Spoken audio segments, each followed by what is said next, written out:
We're looking forward to 2023 and with some pretty good weather. What a start, right? What a finish, what a start. I mean, if you would have asked me last week, would we hit 65 degrees, and all things considered with meteorology, accuracy and all that stuff, I wouldn't have guessed it. I really did. You would have said no. The models were saying 50s this week, and then as we got closer, we're like, okay, we need to bump those temps up a little bit. 65? Unbelievable today. I mean, 60s widespread. So does it continue? I think that's a big question. How do we start 2023?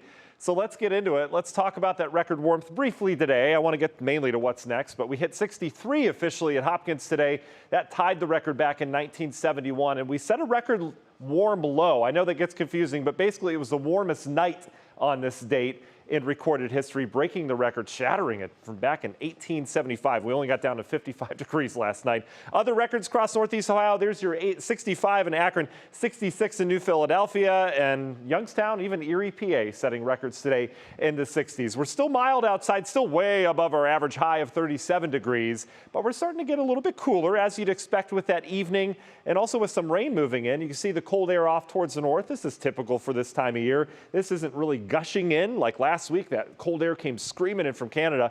This is just kind of floating in from the west. And you'll notice that tomorrow evening as we'll see temperatures slide throughout your Saturday. So be prepared for that. We're going to start mild tomorrow. We'll end up getting cooler in the afternoon. And then for your New Year's Eve plans, that's when we're talking temperatures back into the 40s and 30s. We've got some rain to get through. Here you go. Pretty good batch of it as expected back towards western Ohio. It's been coming down there kind of in a stationary pattern over the last 6 or 7 hours. It's now starting to get some legs on it. So this will move in tonight.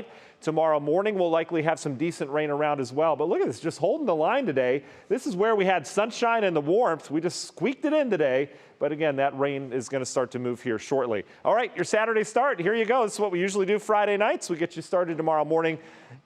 Not the best of mornings. The wind will be light. That sunrise about 7:53, and we are going to have pretty decent rain around here as that system moves in. So let's take a look at it. Your hour-by-hour forecast brought to you by National Zymart. Here comes the rain. It's with us at 6 a.m.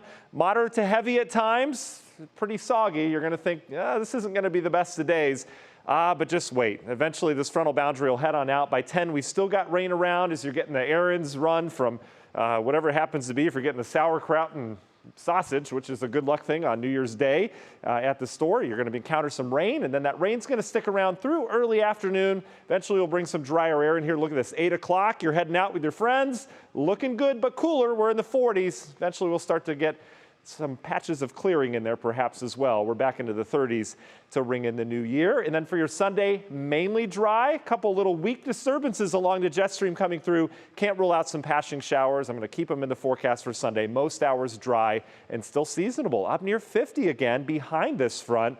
Officially thinking about 39 degrees or so, mainly cloudy to ring in 2023. Can't believe that. Where do we go from there? Well, we've got a big travel weekend as well. A lot of people coming back from the last 2 weeks on Sunday. There's going to be a system out west. That's it. The majority of the country is going to be quiet on Sunday. It's not till Monday and Tuesday that things get active locally. So let's take a look at it in terms of the surface map. We get rid of that system this weekend. Here comes our next storm system. Big old problems out west. 5 to 6, even 7 feet of snow in the mountains for this.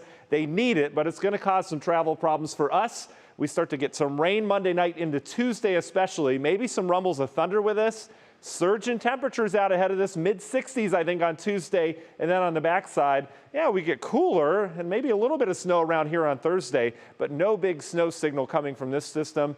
And unless you're out towards Iowa and Nebraska, that's where the snow is going to be. We are going to get some rain with these two systems combined, maybe an inch or two total. I'm not worried about flooding locally. Again, we melted the snow. We're fine, and we could still use a little bit of water around here. Union Home Mortgage, 10-day forecast, up to 64 on Tuesday. Then we're back down into the 30s, and we stay there a little bit more seasonable as we go into the first official weekend of 2023.